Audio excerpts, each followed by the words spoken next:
और आज इसीलिए कहानी उस रवि शर्मा की। अब इस खबर को जरा ध्यान से आप सुनिए। हालांकि इस व्यक्ति की सच्चाई को जब आप सुनेंगे समझेंगे तो आपको समझ में आएगा कि भाई साहब कितना बड़ा फ्रॉड इंसान है। 100 करोड़ का टर्नओवर जो इसने कहा, जब इसको फोन करके तमाम चैनलों ने पूछा तो कहा साहब हमारा थोड़ी ना है, ये तो कंपनियों का है। क्या है 100 करोड़? मैं यहाँ पे सभी लोगों से एक चीज़ क्लियर करना चाहूँगा कि 100 करोड़ जो मैंने बोला है वो 100 करोड़ मेरी नेटवर्थ नहीं है, मेरी कमाई नहीं है। 100 करोड़ मेरा टर्नओवर है जो कि एक डायरेक्ट सेलिंग कंपनी में मेरे द्वारा होता है। मैं वापस से यहाँ पर एक चीज़ रिपीट कर देना चाहता हूँ, मेरे सभी दोस्तों से कहना चाहता हूँ कि 100 करोड़ मेरी इनकम नहीं है, 100 करोड़ मेरी नेटवर्थ नहीं है। ये एक टर्नओवर है, ये एक व्यापार का टर्नओवर जो मेरे माध्यम से एक डायरेक्ट सेलिंग कंपनी का होता है। किसी चैनल ने बार बार इसको हाईलाइट किया है कि ये आपकी नेटवर्थ है। उन्होंने ये भी बोला 100 करोड़ मतलब ये व्यक्ति एक दिन में 3 करोड़ 33 लाख रुपए कमाता है। तो ये सरासर झूठ है? बिल्कुल सर, ये बिल्कुल सरासर झूठ है। मैंने अपने किसी भी मन से ये बात कभी नहीं बोली कि मैं 100 करोड़ महीना कमाता हूँ। वक्त मेरी बाईं तरफ जिन सज्जन का वीडियो आप देख रहे हैं उनका नाम है रवि शर्मा। ये वायरल रवि शर्मा एक महीने में 100 करोड़ रुपए कमाने का दावा करता है।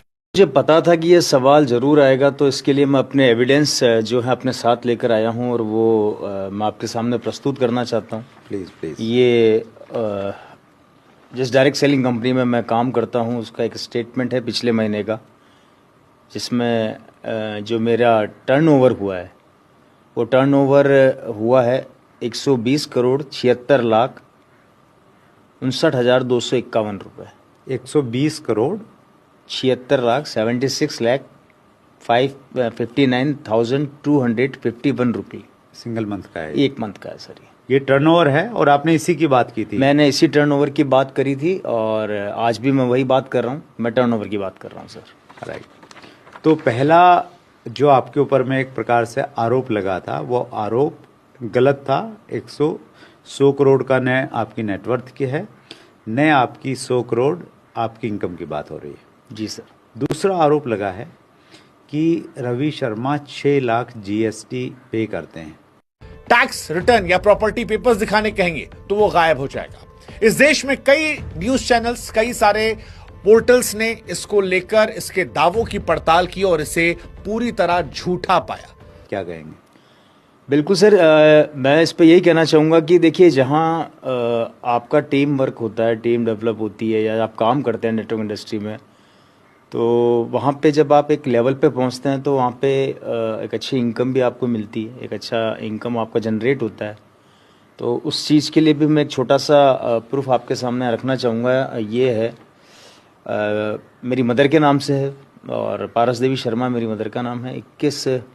31 मार्च 2021 का ये स्टेटमेंट है जिसमें टोटल जीएसटी जो है वो 6,34,842 रुपया जो है मैंने पे किया है और टोटल इंसेंटिव जो है विथ जीएसटी वो है 41,61,745 रुपये।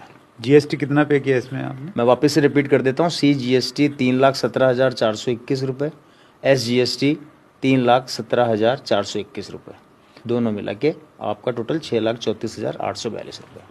अच्छा, ठीक है। तो आप इस जीएसटी की बात कर रहे थे जी। एक वायरल वीडियो में आपको ये है, आपने ये बोला है कि मैं 6 लाख तो जीएसटी भरता हूँ, इनकम का अंदाजा आप लगा लेना। ये उसी की बात हो रही है? जी सर।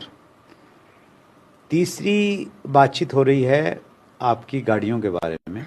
गाड़ियों के बारे में पूछा तो भैया कितनी सारी गाड़ी कहां से आती है, तो कहा हमने नहीं खरीदी है, वो भाड़े की गाड़ियां ऑडी। कहा वो तो सब प्रचार प्रसार के लिए, किसी इवेंट में गए थे वहां दिखा दिया, उसी को चिपका दिया। हैरान करने वाली थी और फिर ये भाग गया। जी।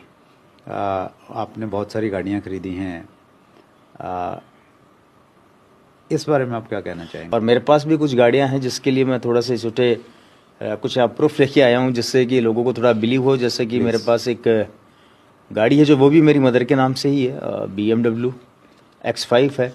एक मेरे पास अभी जो रिसेंटली मैं रन कर रहा हूँ सेल्टोस है। एक मेरे पास BMW 3 सीरीज़ है।